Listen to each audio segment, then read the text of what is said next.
He thought he was just a poor mechanic, until he confessed his true identity at their wedding. The rain was soft but steady, enough to blur the edges of the morning.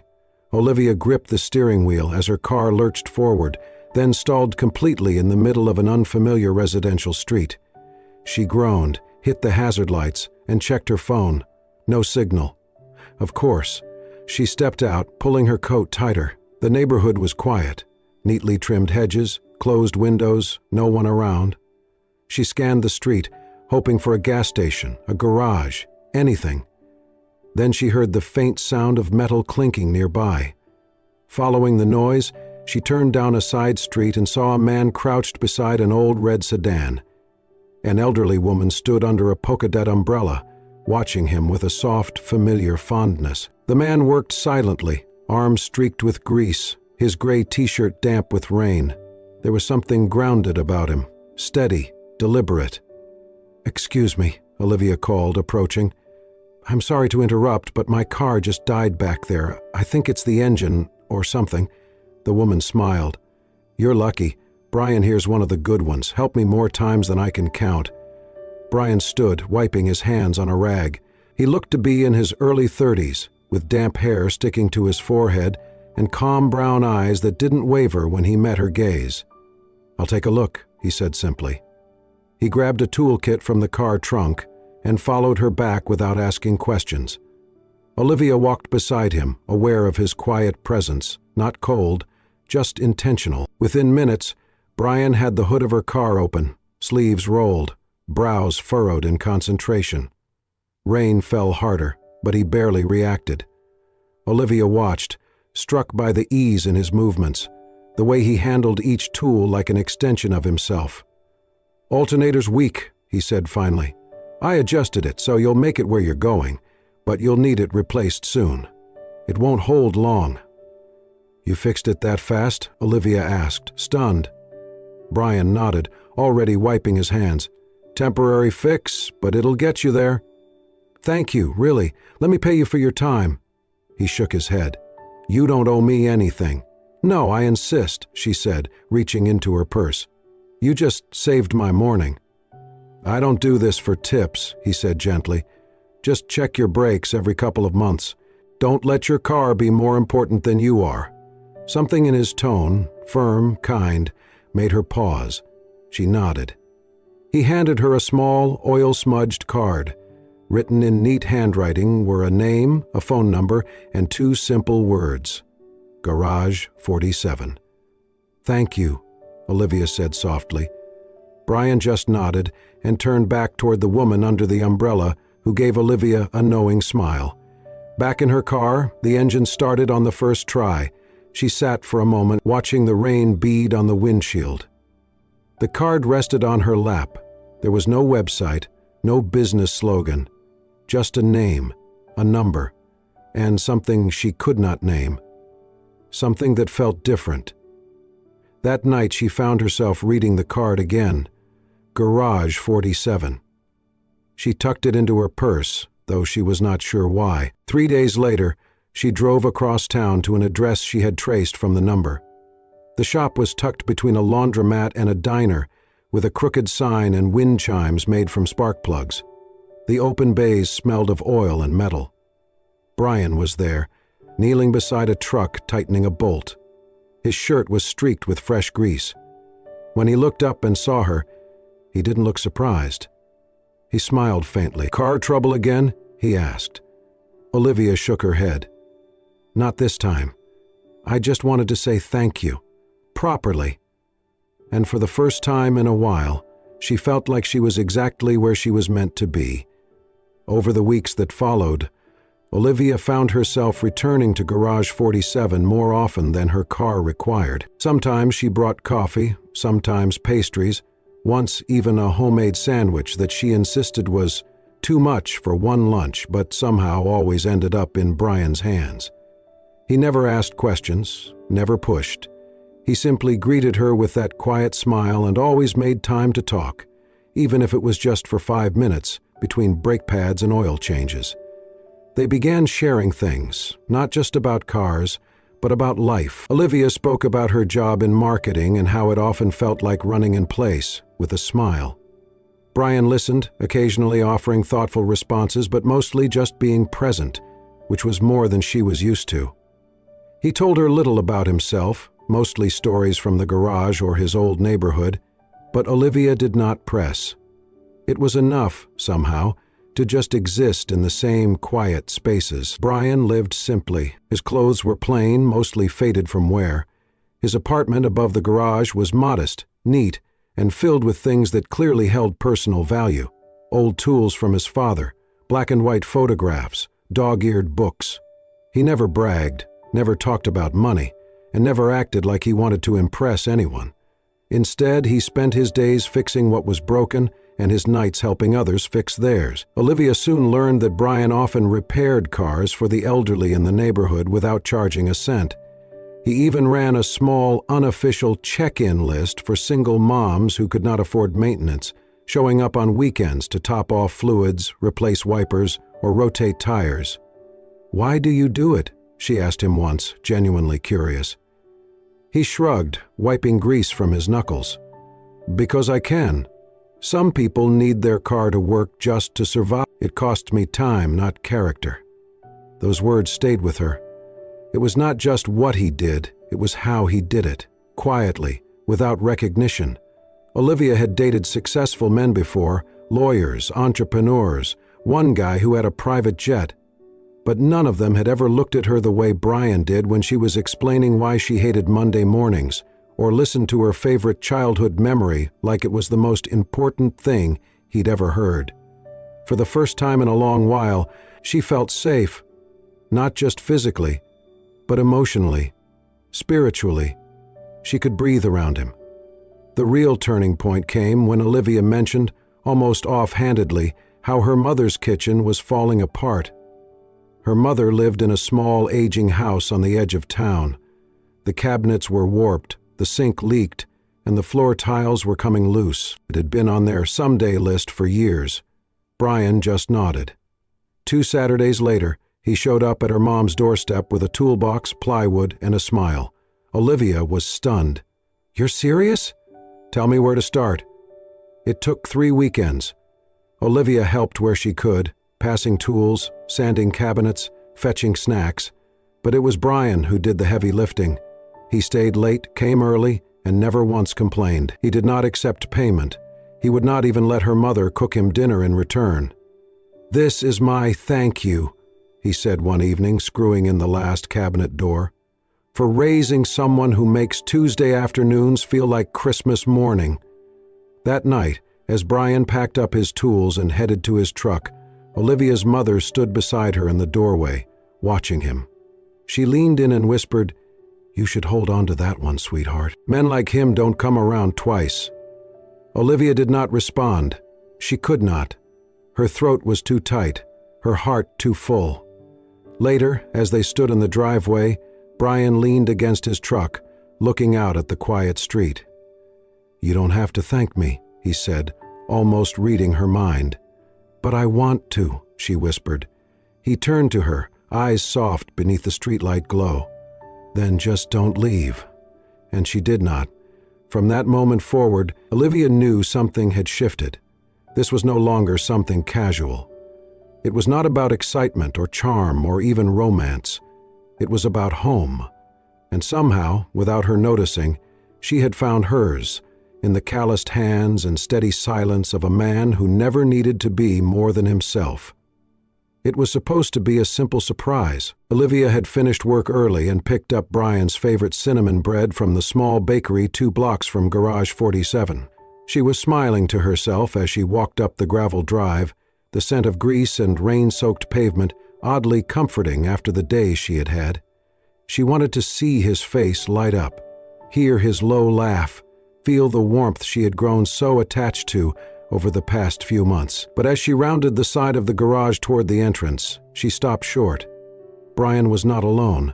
Standing just outside the open bay was a man in a black suit, tailored, expensive-looking. His shoes gleamed despite the dirt. His hair was cut short and styled with the precision of someone who likely never changed his own oil. His presence felt out of place, sharp and deliberate.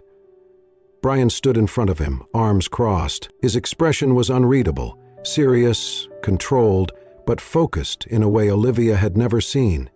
He nodded once, then glanced toward the alley where Olivia now stood frozen. Their eyes met. Brian's jaw twitched slightly. The man in the suit turned, but did not seem to recognize her. He handed Brian a sleek black briefcase, said something too quiet to hear, then turned on his heel and stepped into a black car idling at the curb. The vehicle glided away moments later, disappearing like a ghost. Brian looked back at Olivia. She blinked, forcing a small smile. "Hey," she said, voice thinner than she expected. He stepped forward slowly, almost too casually. "Hey, you're early." She held up the bakery bag. "Thought I'd surprise you." Brian nodded. "Let me just finish up here. I'll be up in a minute." Olivia nodded, kissed his cheek, and walked into the garage apartment above, the smile still pasted on her face. She did not ask about the man. She did not ask about the briefcase. Not yet. But the questions swirled. Something about the exchange, about the way Brian had stiffened when he saw her, unsettled her more than she wanted to admit. That night, as they sat across from each other eating takeout, she watched him more closely than usual. He was polite, affectionate even. But he was also distant, distracted. He checked his phone more than once and did not meet her eyes as often as he used to. When he stepped out to make a call, Olivia's heart raced with a guilt she could not silence. She was not normally the type to snoop, but tonight felt different. She walked quietly to the far corner of the apartment, where Brian often stored tools and odd supplies behind an old shelf. The briefcase sat just behind it, half tucked beneath a tarp. It was unlocked. Her breath caught as she slowly lifted the lid. Inside were neatly stacked bundles of cash, not hundreds, thousands, maybe tens of thousands, wrapped tightly, organized in rows, untouched. Olivia's blood turned cold. She backed away slowly, closed the lid, and stood staring at it in disbelief. This did not make sense. Nothing about Brian, his lifestyle, his behavior aligned with this. Unless it did. Her mind raced. The man in the suit, the evasiveness, the fact that she still knew almost nothing about his past, no family visits, no social media, no backstory he ever fully shared. The man who never asked for anything had just been handed a suitcase full of untraceable cash. Her thoughts spun darkly, wildly. Drugs? Laundering? Some underground network? Had she fallen for a man who was only pretending to be the good guy? She could not sleep. Every sound in the apartment made her jump. Brian returned an hour later, kissed her forehead, and lay down beside her. She lay rigid, staring at the ceiling, her mind screaming beneath the silence. By 3 a.m, she made her decision. She dressed quietly, careful not to wake him, stuffed her phone and keys into her bag, and slipped out the front door. She did not leave a note. She could not explain something she did not understand. She just ran. Back to her apartment, back to the questions, back to the fear that she had loved someone whose truth was built on lies. She blocked his number, deleted their photos, tried to forget the way his arms felt around her, the way his voice softened when he said her name. But none of it worked, because none of it had ever felt fake. And that, more than anything, terrified her the most. Olivia sat curled on Mia's couch, hands clenched around a steaming mug of tea she had barely touched. Her eyes were swollen from crying, her voice hoarse from whispering through everything that had happened. The briefcase, the man in the suit, the money, the silence. Mia listened without interrupting, then sat back and said carefully, "You're sure it was full of cash?" "I saw it," Olivia said. "It was open. It wasn't a guess." "And you don't think he could be involved in something? Not illegal? Like a business deal?" "I don't know. That's the problem. I thought I knew him, Mia. He fixes cars, gives free oil changes to old ladies, brings soup when I'm sick. But that man yesterday, and the way Brian looked when he saw me, it was like he was someone else. That night, they pulled out their laptops and started searching. They tried everything: Brian plus Garage 47, Brian plus local mechanic, Brian plus the phone number on the card. His last name, which he had only ever mentioned once. Public records, social media, background search tools. Nothing. There were no photos, no business licenses, no tax records tied to his name. It was like he did not exist. Mia leaned back, frowning. Okay, this is creepy, like actually creepy. No paper trail at all? That's not normal. Olivia stared at the screen, heart pounding. What if he's not even Brian? She whispered. What if the name is fake? What if everything he told me was part of some cover story? I mean, why else would he have that kind of money just lying around? Why is there no record of him anywhere? The more she thought about it, the worse it got. Every detail, his lack of social media, his reluctance to talk about the past, the fact that he lived alone above a garage, started to morph into something sinister. Had she missed signs? Had she let her guard down because he was kind, because he had soft eyes and calloused hands? And yet, the Brian she knew had never made her feel unsafe, never once. But maybe that was the trick. Maybe it was the perfect disguise. Across town, Brian sat alone in his apartment, staring at the wall where Olivia's coat used to hang. The briefcase was still there, untouched. She had not taken anything. She had just vanished. His calls went straight to voicemail. His messages were left undelivered, but never read. He had searched every place she might have gone, her office, the bookstore she loved, the little pier where she liked to sketch. Nothing, no note, no goodbye, only absence. He had replayed their last conversation 100 times, trying to find what he had. The shift in her eyes, the way her voice trembled. He had seen the moment the wall went up, but it had already been too late. He could not tell her. Not yet. Not when it would only bring more questions and comfort. Not when he was still trying to figure out how much of his past should stay buried and how much could be shared without unraveling everything. But now she was gone, and the silence was unbearable. He opened his laptop, fingers hovering over the keyboard, then began to type. Subject: I understand, Olivia. If you are reading this, thank you. I do not know where you are or what you are thinking, but I know you are scared. I felt it. I saw it. I caused it. I am sorry. The briefcase, it is not what you think. But I also know you have no reason to believe me now. You are right to want answers. You deserve them. And maybe I was wrong to wait. Maybe I was trying to protect something that needed to be broken open. If you never speak to me again, I will understand.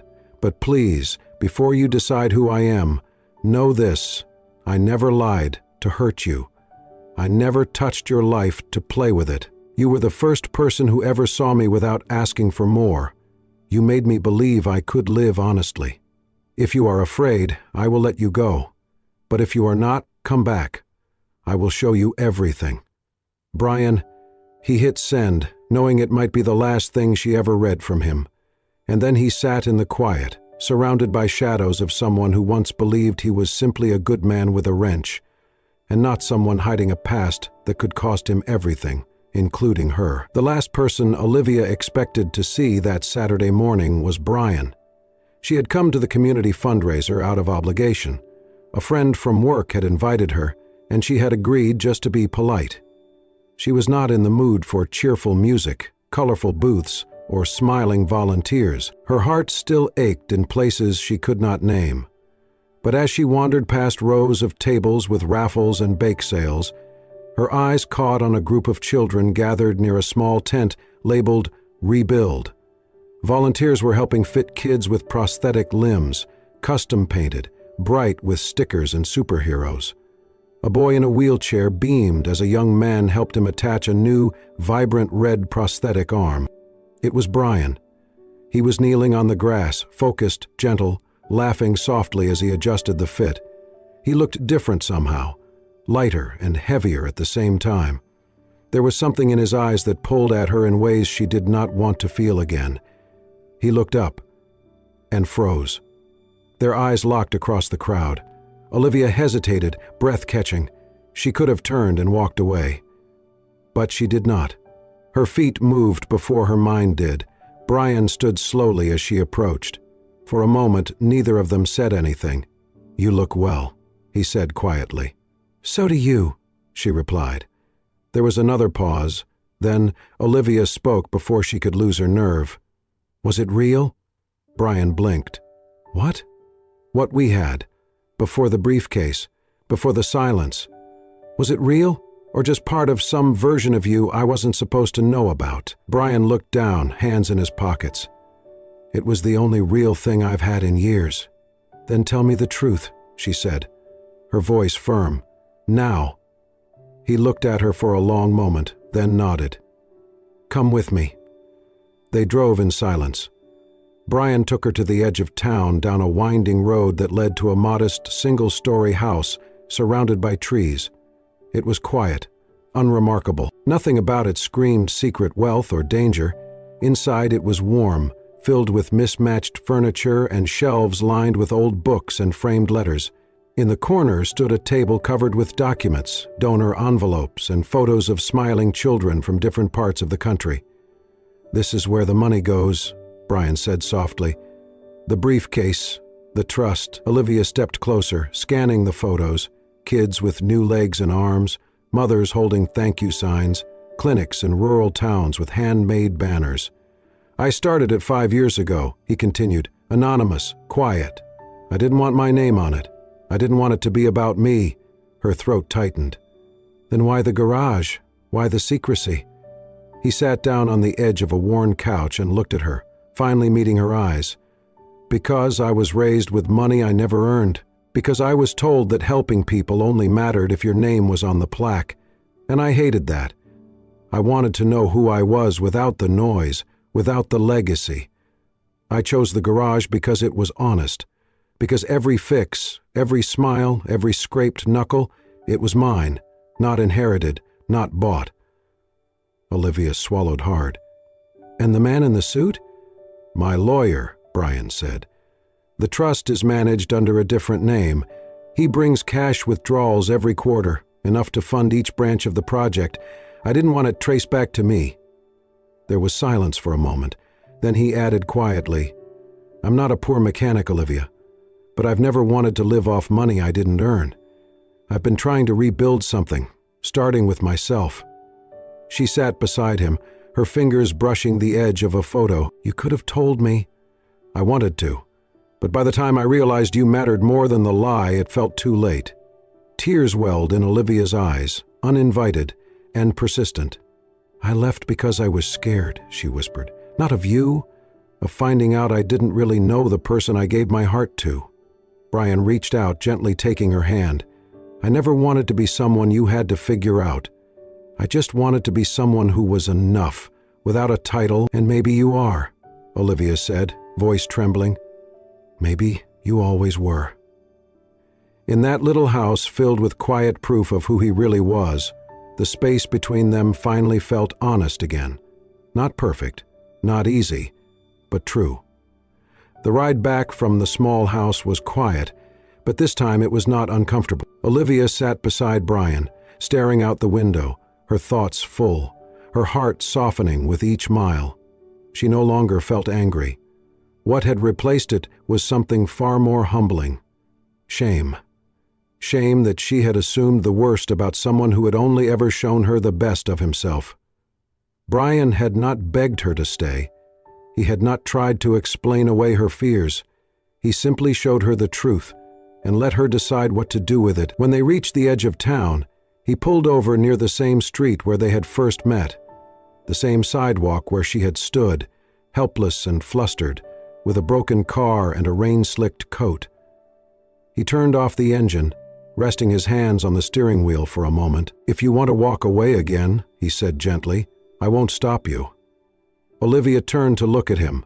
His eyes were steady, but there was a kind of quiet sorrow in them that hurt more than any accusation. "I'm not here to ask for anything," he continued, "not even your forgiveness. But if you do want to keep going, if you want to try again, then take my hand, like you did the first day we met." He reached out, not in desperation but in hope. Olivia looked down at his hand, rough, scarred, familiar. She took it without a word. They sat there for a while, hand in hand, listening to the wind whisper through the trees. A month passed.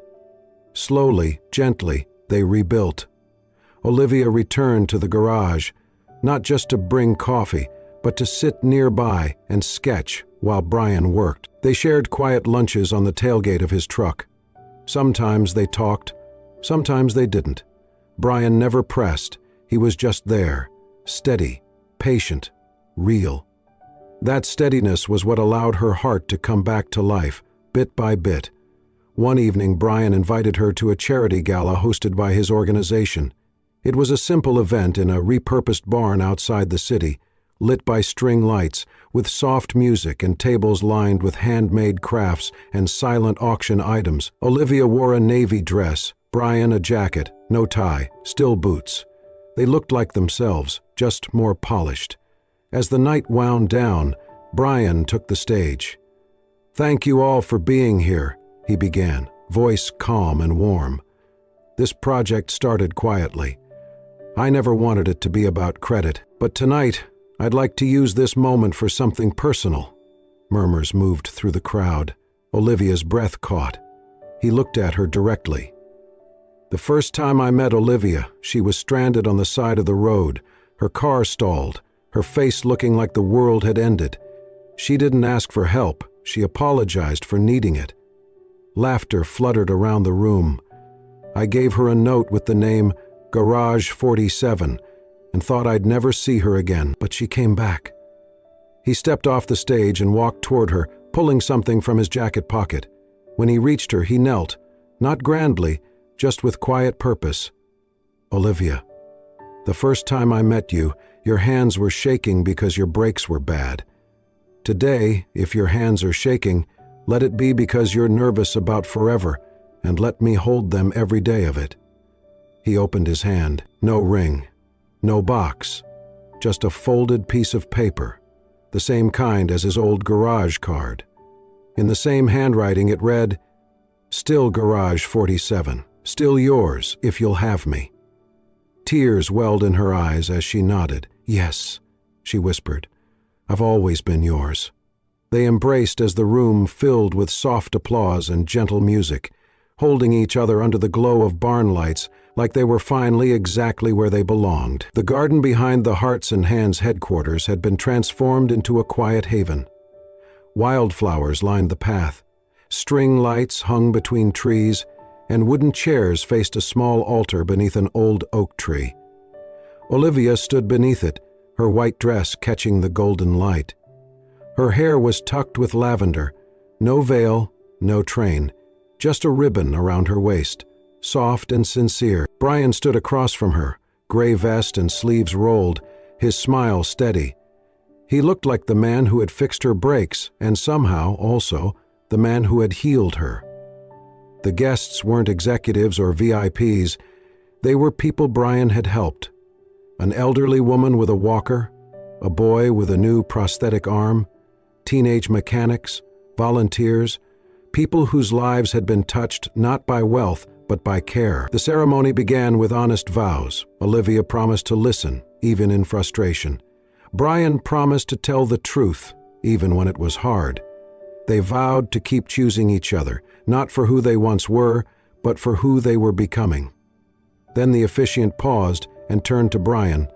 "Before I pronounce you husband and wife, Brian has something he'd like to say." Brian took Olivia's hands. "I never wanted this day to be about who I was. I wanted it to be about who we are, what we've built." He turned to the guests. "For most of you, I've been Brian the mechanic, the guy who fixed your car or forgot to bill you. But what many of you don't know is that I'm the founder of this organization, and I'm still the chairman of the board." A soft gasp spread through the crowd. "I kept it quiet because I needed to know who I was without the noise. I left a life of legacy and expectation to build something real. I wanted to serve without needing my name etched in stone." He looked back at Olivia. "I didn't want you to love the man behind a title. I wanted you to love the hands that fixed your brakes, the heart that burned toast and got grease on your kitchen chair. Soft laughter rolled through the guests. I wanted to be chosen, not for what I have, but for who I'm trying to be. He pulled a folded note from his pocket and read, "To the girl who made a mechanic feel like a king. You are the reason I found my way back to myself." The officiant smiled, voice warm. "By the power vested in me, I now pronounce you husband and wife. Brian, you may kiss your bride." The kiss was slow and full of promise. As they turned to the crowd, hand in hand, Olivia whispered, "You never had to prove anything." Brian smiled.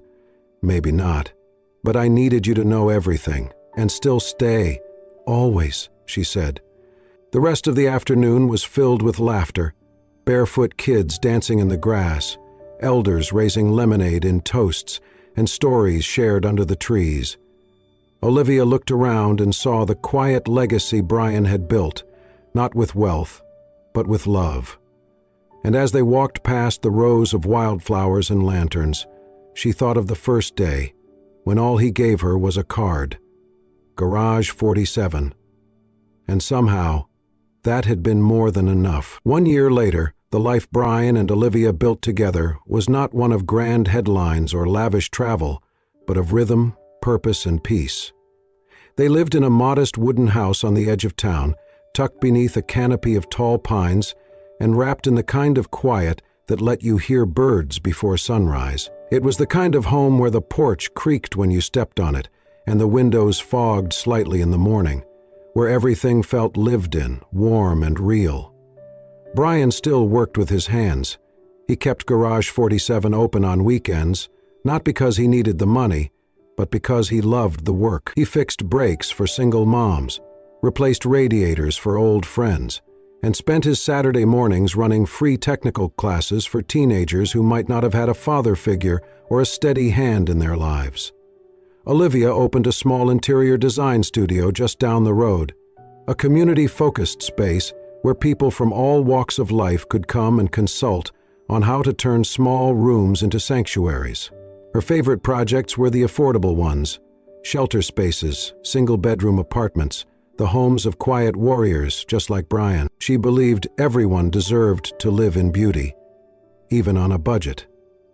Each evening, no matter how busy the day, they paused, they made tea, they sat on the porch or by the fireplace, depending on the weather, and read aloud thank you notes from people Brian had helped, handwritten letters, sometimes scribbled in awkward cursive, sometimes typed with precision, always heartfelt. One night, a letter came from a boy named Marcus who had attended one of Brian's free classes and was now enrolled in a technical college. Another came from a grandmother who said the car Brian had fixed allowed her to visit her late husband's grave every Sunday. Olivia saved every one of them, tucking them into a large box that sat under the coffee table. They never stopped being surprised by the kindness they had helped inspire. And though their world was simple, it was full of meaning, of joy, of each other. Their wedding photo hung above the mantel, framed in rustic oak, next to a small glass case that visitors often asked about. Inside it was the old black briefcase. It now sat empty, slightly scuffed at the corners but polished clean and locked shut. Resting atop it, mounted with a brass nameplate, was a small plaque that read, "It wasn't money that changed us. It was truth." People who knew the story would smile quietly when they read it. Others would ask. Olivia would always smile, sometimes shrug and say, "It's a long story, but a good one." Sometimes they retold it, about the girl who thought her brakes were failing and met a man who showed her what it meant to slow down, to trust, to build love one Bolton promise at a time. Sometimes they said nothing and just held each other as the fire crackled, content in the silence they had once been so afraid of. They never stopped choosing each other, not because it was always easy, but because it was always worth it. And every time Olivia glanced at that photo, the one where Brian had a smear of grease on his collar and she had tears caught in the corner of her smile, she remembered that love, real love, had never needed to be loud to be lasting. It had only needed to be honest. Sometimes love is not about grand gestures or perfect timing. Sometimes it is found in the quiet strength of someone who fixes more than just broken things. Someone who offers not just their hands, but their truth, their healing, and their whole heart. Brian and Olivia's story reminds us that real love is built, not bought. That trust, once broken, can still be mended, and that even the heaviest secrets, when shared with courage, can lead to the most beautiful beginnings. If this story touched your heart, please consider subscribing to Soul-Stirring Stories, where we share powerful, emotional tales that remind us of the beauty in honesty, resilience, and love that doesn't need to shout to be heard. Subscribe now and let your heart be stirred, one story at a time.